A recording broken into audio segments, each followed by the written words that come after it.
안녕하세요. 제인입니다. 오늘은 대형어학원 입학 테스트는 어떻게 준비하면 될지에 대해 가지고 왔어요. 어학원에서 공부하려는 학생들을 위한 영어 로드맵도 같이 얘기할 예정입니다. 대형 어학원은 이제 가장 흔하게 체계적이다라고 많이 말씀해 주세요. 검증된 선생님들이 계시고 관리가 된다. 달달이 담임 선생님으로부터 상담 전화가 오고 monthly test, level test와 같은 각종 테스트로 아이의 학습 성장을 체크할 수도 있고 디베이트와 같은 흔치 않은 수업과 여러 가지의 말하기 대회 그리고 컴피티션이나 대회를 이제 준비할 수 있는 기회도 사실 많죠. 이런 대회 준비를 아이가 열심히 해봤는지 안 해봤는지 또 어떻게 준비를 해봤는지 이런 부분들이 모두 아이의 학습적인 그리고 정서적인 성장에도 많은 영향을 끼쳐요. 그리고 그 결과가 또 어떻게 됐는지에 따라서도 아이가 그 성장, 성공과 실패를 어떻게 받아들이는지도 이제 조금 성장할 수 있는 기회라고 보이기는 해요. 이런 체계적이고 좋은 커리큘럼을 갖췄기에 학생들이 학습 습관을 잘 체계화하고 체화할 수 있는 기회라 생각이 들어요. 하지만 이거는 좀 레벨이 높은 친구들 또는 자기주도 학습이 잘 되는 친구들 아니면 어머님께서 밀착 관리가 되는 친구들에게 한정이 된다고 사실 생각이 들긴 해요. 그래서 이러한 장점들이 있긴 하지만 가장 큰 고민이 아이들이 학습 구멍이 생긴다. 이게 가장 큰 고민인 것 같아요. 학습 구멍. 이게 제가 원어민 선생님으로도 일을 해봤고, 그리고 교포 선생님으로서 아이들을 가르치면서 같이 이제 담임 상담을 드리면서 이제 그 구멍을 메꿔가는 게 사실 가장 중요하다고 저는 생각을 했어요. 근데 이 대형 학원에서 가장 좋은 결과를 낳기 위해서는 어머님과 선생님이 같이 움직여 주셔야 돼요. 그래서 아이에 대해서 선생님이 인지를 하고 있고 또 어머님도 아이가 어떤 부분이 부족한지에 대해 인지를 하고 있어서 그 두 분 모두 다 아이와 같이 움직여 주셔야 그 구멍들이 메꿔져요. 하지만 이런 선생님들을 찾기가 어려워요. 왜냐하면 선생님들이 적게는 40명에서 많게는 7, 80명까지의 아이들을 관리를 할 수 있거든요. 그리고 그 아이들에 대한 상담을 한 달 안에 또 이루어지기 때문에 주로 일주일에서 2주 안에 그 상담들이 다 이루어지는데 그 담임 선생님이나 아니면은 그 맡은 원어민 선생님께서 그 한 아이에 대해서 정확히 아이가 뭐가 부족하고 뭐가 잘하고 어떤 게 어떻게 되어야 아이의 학습이 늘고 이런 걸 알고 있다? 이거는 선생님께서 굉장한 노력을 해 주셔야 가능한 거라고 많은 생각이 돼요. 원어민 선생님께서는 교포 선생님도 마찬가지죠. 대학교를 이제 졸업하고 캐나다, 미국, 아메리카에서 또는 뉴질랜드, 아프리카 시민권자인 경우 한국의 비자를 받아서 이제 와서 티칭을 할 수가 있어요. 그래서 그 학원에서 주어진 그 커리큘럼을 트레이닝을 받고 이제 주어진 텍스트북이나 아니면은 그 셀러베스 그 스케줄을 따라서 수업이 진행이 돼요. 그러면 이제 그 수업을 계속 진행함에 따라서 학기가 지나고 그 학기 동안 이제 그 교재를 수업함으로써 아이들의 knowledge, 지식도 쌓이고 학습 습관도 잡히고 하겠죠. 하지만 갓 졸업한 선생님들은 사실 아무것도 모른다고 보셔도 돼요. 왜냐면은 그냥 선생님이 되고 싶어서 이제 뜻이 있어 오시는 선생님들도 분명 있어요. 그리고 퍼블릭 스쿨에서 일을 하셨었던 선생님들도 있고요. 굉장히 좋은 선생님들이 있는데 그 중에서도 한국이 궁금해서 이제 조금 돈을 수월하게 벌 수 있다기에 자기는 영어를 하니까, 모국어니까, 영어 티칭하는 거 별로 어렵지 않겠지라고 쉽게 생각하고 오시는 선생님들도 분명히 있어요. 이제 대형 학원에서는 그런 선생님들을 잡아내고, 스크리닝하고, 인터뷰에서도 이제 조금 얘기를 나눠보면서 이제 선생님의 이력이나 뭐 경력 이런 거를 다 따져가면서 뽑기는 하죠. 하지만 그게 항상 그렇지는 않아요. 왜냐면은 급할 때가 있거든요. 그래서 빨리 선생님을 구인해야 될 때가 분명히 있기 때문에 선생님의 그 교체 주기도 조금 뭐 6개월마다 또는 1년마다 있을 수가 있고요. 그리고 중간에 계약 해지하는 게 많이 까다롭고 이게 너무 혼란스럽고 이렇기 때문에 이게 중간에 개입을 하고 트레이닝을 하고 교육을 하더라도 잘 안 잡히는 경우들이 있어요. 그래서 이런 부분들은 이제 학부모님께서 집에서 조금 예민하게 학기 초에는 좀 지켜봤다가 조금 피드백을 이렇게 주시면은 좀 조심스럽게 얘기를 해주시면은 이제 학원에서도 이런 선생님들이 어떻게 수업을 하는지를 알 수가 있을 텐데 모든 선생님들이 검증되진 않았다. 이 부분은 말씀을 드리고 싶었어요. 학부모님들께서 대형 학원은 이제 커리큘럼을 따라가면서 관리가 된다. 숙제 관리가 된다. 뭐 숙제를 못했으면은 남아서 하고 가는 뭐 스터디홀이나 뭐 디텐션 같은 그런 수업도 깔리고 아이가 어쨌든 단어 시험을 보면은 뭐 페일을 했던 통과를 했던 페일했으면은 그거에 대한 뭐 리테스트를 보고 온다든지 아니면 뭐 보충 수업을 듣고 온다든지 약간 이런 부분에서 좀 믿고 맡기시는 경우가 있는 것 같아요. 근데 이 관리도 사실 단어 리테스트 같은 경우도 아이들이 그냥 하는 경우가 있어요. 그냥 생각 없이 그냥 하는 경우가 있는데 이게 생각 없이 뭐 선생님들이 그냥 관용적으로 그냥 습관처럼 페일 했으니까 리테스트지. 숙제 안 왔으니까 스터디홀 가야 돼. 이렇게 루틴처럼 된다면은 사실 배움은 없어요. 아이가 성장할 수는 없어요. 왜냐면은 그냥 페일 했네? 그럼 스터디홀 가면 되지 뭐. 페일 했네? 그럼 리테스트 하면 되지 뭐. 아이들이 생각이 이렇게 자리가 잡혀버리면은 이게 공부라기보다는 그냥 좀 벌 같은 퍼니시멘트의 역할이 더 커요. 그래서 이게 더 좀 이렇게 좋게 이루어지려면 스타디오를 왜 해야 하는지, 디텐션을 왜 해야 하는지, 또는 단어 시험을 만약에 통과를 해서 간신히 뭐 20점 만점에 16점으로 통과를 했으면은 다음에는 왜 조금 더 노력을 해야 하는지 그 왜에 대한 설명이 아이랑 이루어져야 되는데 아이들이 워낙 많다 보니까 이제 그런 부분들을 좀 세세한 디테일적인 부분들을 놓칠 수가 있어요. 그래서 못하는 아이들, 잘 못 따라가는 친구들, 만약에 학부모님으로서 내가 봤을 때 내 아이가 잘 따라가는지가 궁금하다. 계속 페일인데 이거에 대한 피드백이 이루어지고 있는지 궁금하다. 이러면은 문의를 해보시는 게 좋아요. 그리고 저는 가장 좋은 게 아이랑 얘기를 해보는 게 가장 좋다고 생각해요. 이게 성적인 면이 아니라, 왜냐면 대형 어학원은 뭐 아직 아이들이 초등학교 1학년에서 뭐 초등학교 6학년 또는 오래 다닌다면 뭐 중3까지 이렇게 다닐 수가 있거든요. 근데 그때는 아직 초등은 어린 나이기도 하고 초등 고학년은 이제 학습 습관을 좀 길들여야 하긴 하지만 이제 성적이 왜 중요한지는 아이들이 중학교 2학년, 3학년까지, 2학년까지만 물어봐도 엄마가 화를 낸다. 엄마한테 혼난다. 그래서 공부한다. 이게 공부의 이유가 될 수는 없어요. 그래서 관리가 된다? 이것도 아이랑 어떠한 얘기를 나누고 또 학부모님께서 아이랑 어떠한 얘기를 나누고 선생님께서 아이랑 어떠한 얘기를 나눴는지가 너무 중요해요.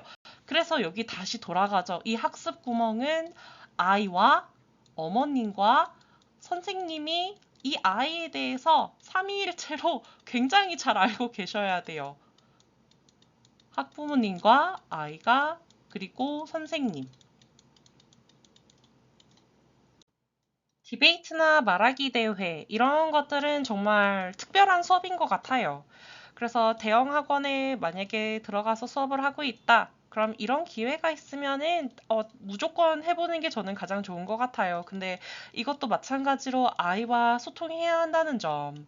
아이가 만약에 하기 싫더라도 어떤 부분이 성장할지 이런 부분에 대해서 얘기를 해주고 아이를 조금 설득해보고 또 이 수업하는 그 과정도 굉장히 중요해요.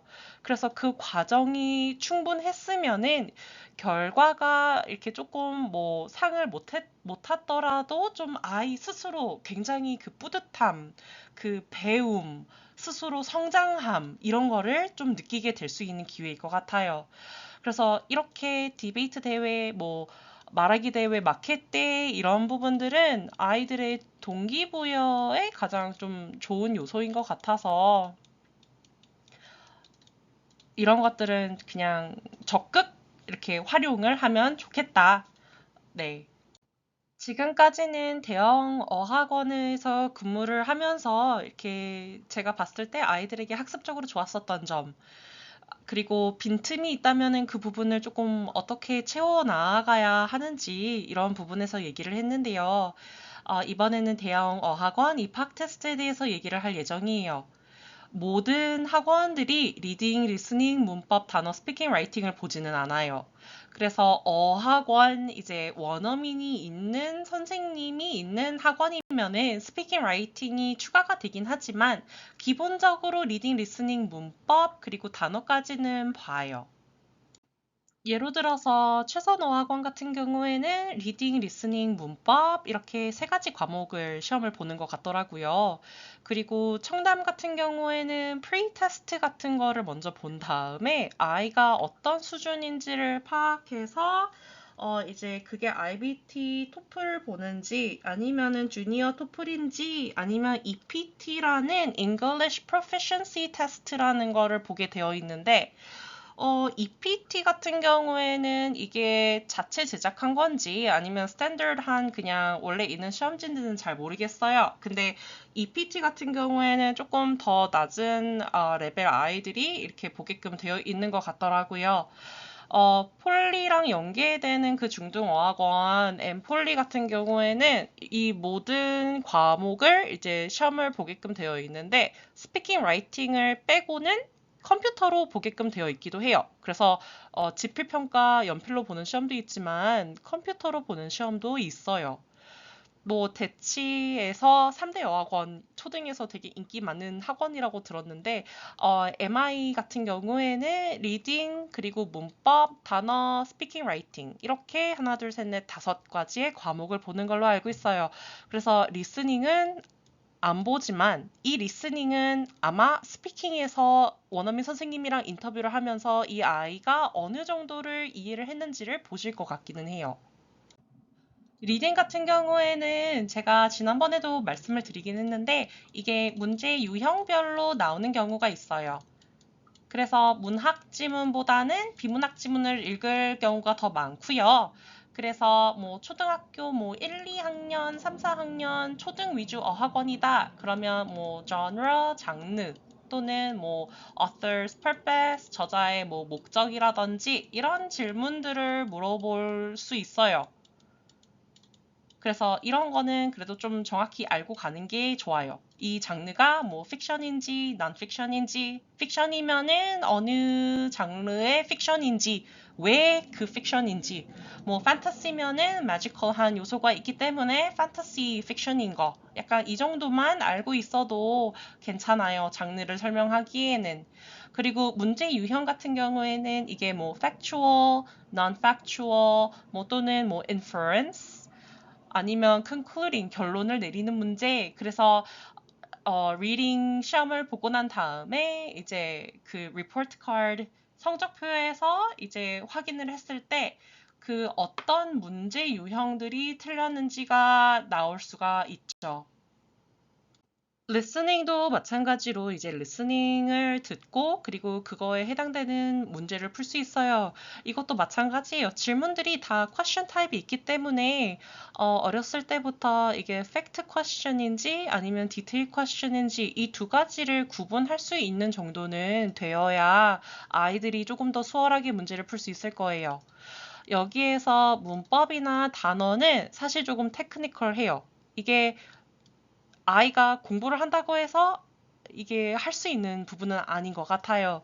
그래서 아이의 기본적인 영어 실력이 어떤지, 기본적인 어떤 단어 실력을 갖고 있는지, 제가 초등학교 1학년 아이들이랑 인터뷰를 해보면서 좀 느끼는 거는, 기본적인 단어는 잘 모르는데, 어려운 단어들은 알아요.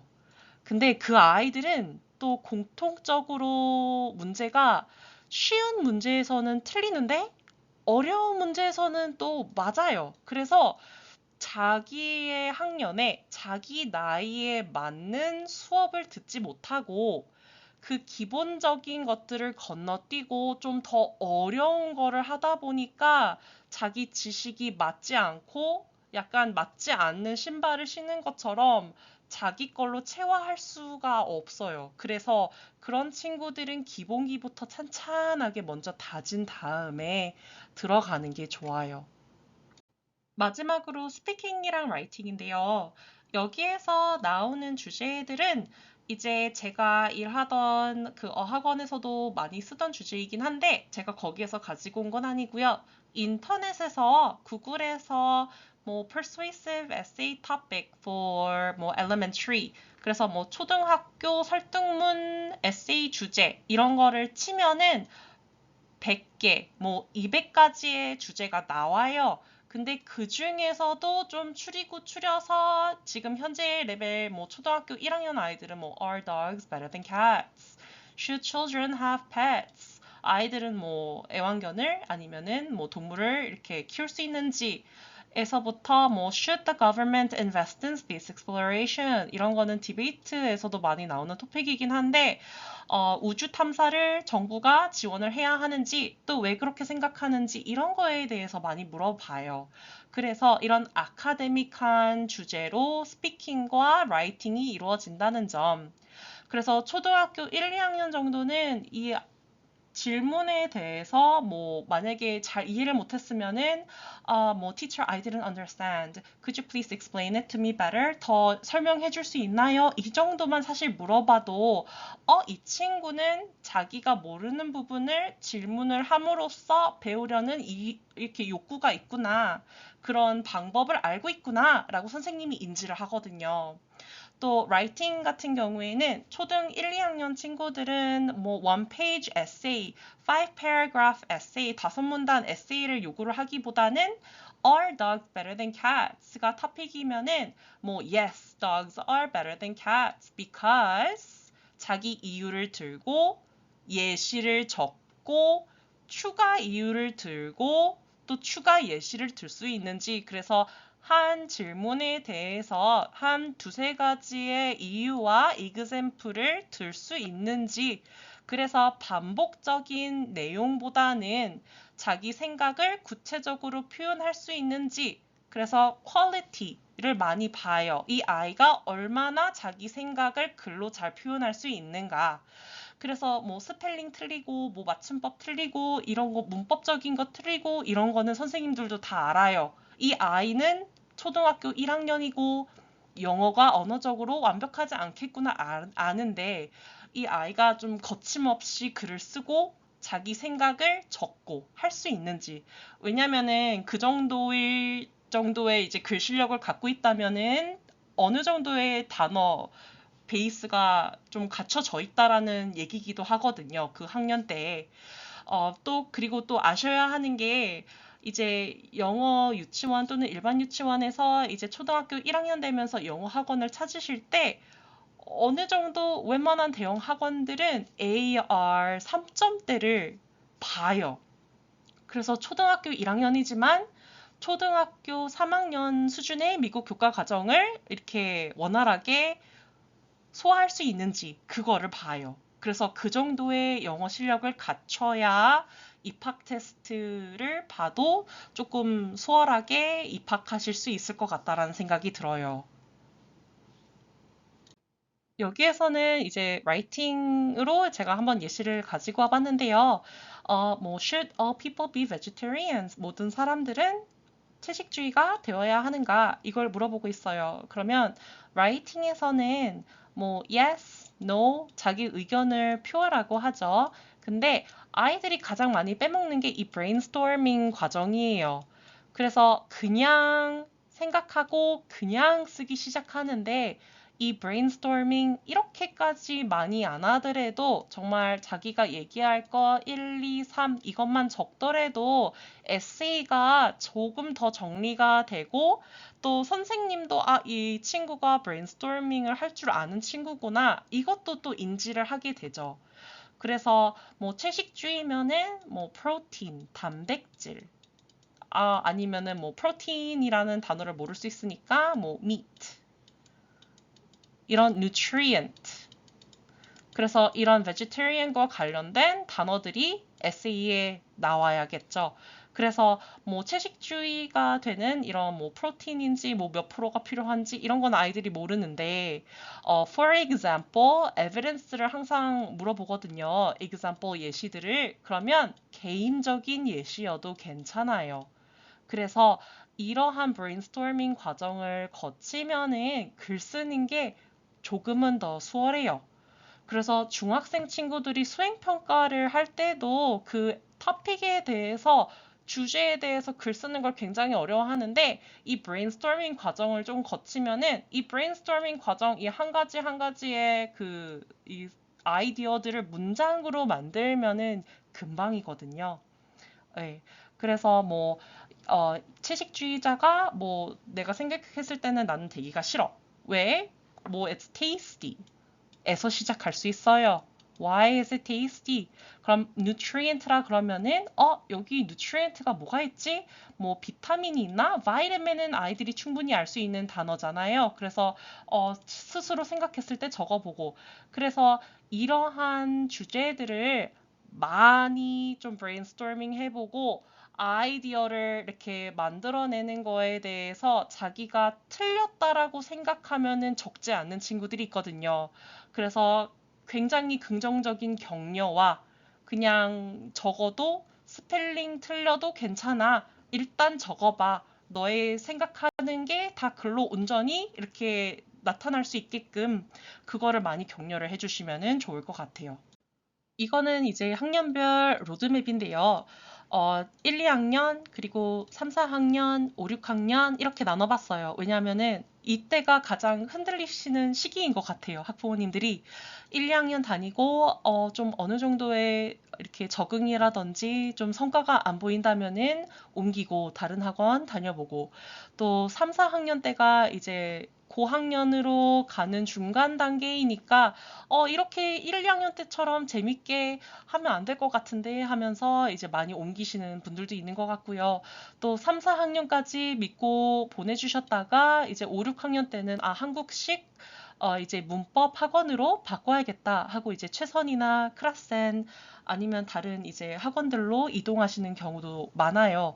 근데 어학원에서 만약에 쭉 다닌다.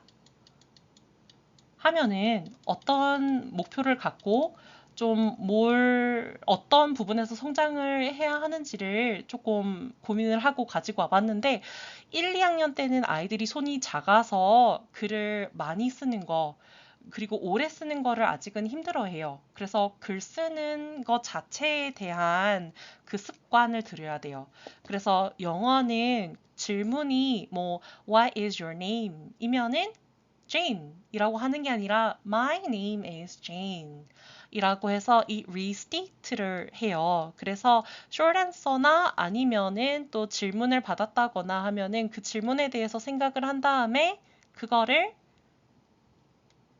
질문을 restate로 바꿔서 이제 대답을 시작하는 거죠. 이거는 사실 중학교 때 서술형 문제에서 많이 나와요. 그래서 간단한 영작을 할 수 있는가? 그래서 요때부터 정말 간단한 질문들에 대한 영작, 그래서 영작에 대한 습관을 길들이는 거, 이때부터 시작하면 좋을 것 같아요. 3, 4학년 때부터는 이게 좀 애매한 시기예요. 아이가 1, 2학년 때부터 이렇게 어머님들 말도 잘 안 듣고요. 또 1, 2학년 때는 특히 아이들이 정말 예쁘게 옷을 입다가 3, 4학년부터는 옷이 약간 더 편하게 바뀌어요. 아이들이 자기 생각도 생기면서 이제 나는 이거 안 입을 거야. 저거 할 거야. 이거 왜 해야 돼? 저거 할 거야. 약간 이런 것들이 많이 생기는 것 같아요. 그래서 3, 4학년 때는 많은 영어 도서랑 그리고 essay writing, speech, 대회 이런 것들이 가장 많이 이루어지는 시기이면 좋을 것 같아요. 그래서 listening 같은 경우에도 아이들이 어려워하는 경우가 많아요. 그래서 TED Talk, 21st Century 이거 활용하는 학원들이 굉장히 많거든요. 근데 이 수업도 아이가 어떻게 수업을 하냐에 따라서 효율이 극대화돼요. 그래서 아이들이 트랜스크립트 숙제가 있다면은 이제 그거를 듣고 한번 자기가 채울 수 있는 거는 다 채워보고 그 다음에 복습을 했는지. 왜냐면 대형 학원에서 아이들이 집에서 숙제를 어떻게 했는지는 안 봐주거든요. 그래서 아이들이 가져오는 결과에 대해서 그 틀린 부분에 대해서 리뷰는 해줄 수 있지만 그 공부 방법을 구체적으로 가르쳐 줄 수 있는 원어민 선생님들은 많이 없어요. 이제 5, 6학년으로 들어가면서 어학원을 이제 옮기는 경우가 많아요. 한국식 학원으로. 근데 제가 어학원에서 일하는 입장이기 때문에 그리고 또 중등 과정을 알고 있고 이제 고등 아이들은 제가 직접적으로 가르쳐 보진 않았지만 요즘 사실 변화가 많잖아요. 그래서 아이들에게 좋은 조언 그리고 올바른 조언을 해줄 수 있으면 좋겠어서 많이 찾아보는 편인데 이번에 고교 학점제가 도입되면서 이제 절대평가로 바뀐다고 얘기를 많이 하잖아요. 수능도 그렇고. 근데 고등학교에서는 그 영어 국어, 수학 이런 코어 과목들은 선택이 아니에요. 그래서 꼭 들어야만 하는 과목들인데 이제 영어 같은 경우에는 어떤 변화가 있냐면 이제 그냥 문법적인 그런 거나 아니면은 그냥 단순한 뭐 written이나 presentation 수행 평가가 아니라 그 과목 자체가 영미 문학 읽기 또는 뭐 presentation and essay writing 이렇다는 거는 이렇게 어머님들이랑 얘기를 많이 해보면은 영어는 초등학교 6학년까지는 다 마무리를 지으려고요. 이런 말씀들을 많이 해주세요. 제가 한국에 처음 왔을 때가 2015년이었는데 그때만 해도 영어는 중3까지는 마무리해야 된다. 약간 이런 인식들을 다 갖고 계셨는데 지금은 더 빨라졌어요. 그래서 영어는 초등학교 6학년까지는 하고 이제 수학으로 올인을 해야 된다. 아니면 다른 과목에 더 시간을 투자해야 된다. 근데 중학교 때를 영어를 손을 놓고 스피킹이나 라이팅을 안 하면요. 고등학교 가서 다 잊어버려요. 그게 가장 큰 문제예요. 영어 유치원에서 이제 초등학교 뭐 5, 6학년까지 뭐 만약에 다 했다. 그래봤자 10년이 안 되거든요. 근데 워낙 어렸을 때 배웠었던 것도 그리고 또 이게 학습적으로 완벽한 게 아니에요. 그래서 아이들이 그 수능을 이제 1등급을 받을 정도로 공부를 했다. 아니면은 고등학교 수업을 영어 수업을 스스로 수월하게 따라갈 만큼 했다. 근데 그게 초등학교 6학년 때 손을 놓으면은 사실 굉장히 안타까워요. 그냥 말짱 도루묵이에요. 그래서 제가 생각했을 때는 어학원을 쭉 다니되 한국식 문법 수업을 커버해주는 대로 보내는 게 저는 사실 가장 베스트인 것 같아요. 그래서 아이들에게 가장 필요한 거는 성적인 건 알지만 아직 중학교 내신도 이제 그 고등 내신 준비에 그것과는 다르지만 그래도 중학교 내신을 함으로써 이제 시험이 어떻게 나오고 이제 습관도 어떻게 길들이고 이런 것들을 이제 그 담당 선생님께서 다 잡아주실 텐데 최대한 언어는 언어답게 끝까지 할 수 있어야 가장 도움이 되는 것 같아요. 왜냐하면은 문법적인 이런 질문들을 풀어봐도 아이가 언어적인 감각이 있고 좀 네이티브 수준의 영어를 한다면은 어떤 문장을 읽었을 때 다 끊어 읽으면서 문제를 푼다기보다는 읽고 이거는 맞는 것 같아. 하지만 자기가 배운 그 문법적인 개념을 여기에다가 적용을 시킬 수 있다면 그 구멍을 메울 수 있을 거예요. 왜냐면은 이제 영어를 잘하는 아이들을 이렇게 가지신 이제 학부모님들을 보면은 아이가 실수를 해서요. 영어를 그렇게 잘하지만 학교에서 배우지 않은 문법으로 아이가 답변을 해서 틀렸어요. 아니면 영어를 잘해서 오히려 실수가 있더라고요. 이거는 문법 개념은 알지만 그 개념을 그 문장에 정확하게 적용하는 걸 모르는 거거든요.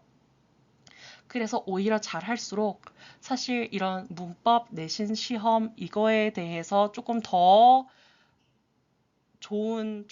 어드밴티지를 갖고 있다고 봐요. 하지만 그 문법적인 개념을 이 문장에 적용을 할 수 있느냐? 이게 포인트인 것 같아요. 그래서 저는 여기 6학년이 아니라 사실은 보낸다면은 중3까지도 보내라. 아이가 굉장히 잘한다면. 하지만 우리 아이가 뭐 소설은 좀 그냥저냥 읽고 또 약간 라이팅도 아직은 조금 부족한 것 같아요 하면은 이제 한국식 학원을 보내되 라이팅이나 스피킹은 따로 챙겨주는 게 맞다고 봐요. 왜냐면은 라이팅이랑 스피킹이 조금 더 자연스럽고 조금 더 수월해지고 좀 표현이 더 자연스러워질수록 아이에게 더 큰 이제 더 장점으로 남을 수밖에 없거든요. 그래서 시험 준비는 이제 아이의 그 학습 실력에 따라서 요 부분에서 가장 큰 고민이실 것 같기는 해요. 그래서 요점 정리를 해보자면은 대형 어학원에서 수업을 잘 따라가려면 선생님, 그리고 아이, 그리고 학부모님의 소통은 필수다. 선생님은 이제 수업 시간에 아이의 학습 태도를 이제 좀 세심하게 파악하면서 아이가 어떤 부분이 부족한지 어떻게 해야 성장할 수 있는지에서 파악을 하면은 이제 학부모님께서는 집에서의 아이의 그 태도나 숙제를 하는데 할애해야 되는 그런 시간 또는 숙제를 어떻게 하는지 어떤 어려움을 겪고 있는지 이런 거를 조금 세밀히 파악해 주시면은 선생님과 학부모님과 그 상담을 통해서 그 아이의 학습 성장의 방향을 같이 정해서 나아가는 게 아이의 그 학습에 가장 도움이 되는 것 같아요. 입학 테스트 같은 경우에는 이제 꿀팁은 사실 없는 것 같아요. 아이가 얼마나 많이 영어를 해봤고, 아이의 실력에 따라서 그 학원에 어느 정도의 레벨이 되어야 그 수업을 수월하게 따라갈 수 있는지에 대한 테스트이기 때문에 입학 테스트 수월하게 통과를 했다면 그 수업을 쉽게 쫓아갈 수 있는 거고, 만약에 힘들게 준비를 해서 들어갔다면은 거기에 들어가서도 어려움을 겪을 거라는 생각이 들기는 해요. 그래서 그 커리큘럼대로 따라가면서 분명 배우는 것들은 많을 텐데, 그러하게 생기는 이제 구멍들을 이제 집에서 어릴수록 집에서 더 관리를 해주시는 거는 그렇게 되는 것 같기는 해요. 왜냐면 어릴수록 그 교포 담임 선생님이 없고 그냥 원어민 선생님께서 관리를 해주시기 때문에 그 소통의 부재는 분명히 있어요. 그리고 마지막으로 영어는 언어답게. 그래서 사실 제가 만약에 아이가 어학원에 다닌다면 중3까지 쭉 영어는 그냥 미국 교과 과정으로 이렇게 시킬 것 같은데 수능이나 이제 고등 이제 내신 이런 것들을 고민을 해본다 하면은 아이가 만약에 잘 못 쫓아간다 그러면 한국식 학원으로 빼고 스피킹과 라이팅은 과외로 넣어줄 것 같아요. 아니면은 인강이나 또는 너vel이라든지 아니면은 또 넷플릭스 같은 경우에서도 영어 들리는 거나 아니면은 그거를 따라서 얘기하고 그래서 충분히 어떻게든 스피킹과 라이팅을 보완할 수 있는 부분들이 있는데 이걸 어떻게 꾸준히 자기 주도적으로 하느냐 이 부분이거든요. 그래서 제가 오늘은 대형 어학원에 대해서 조금 얘기를 나눠봤어요. 궁금하신 점 있으시면은 편하게 연락 주시면 저도 같이 고민해 보겠습니다. 감사합니다.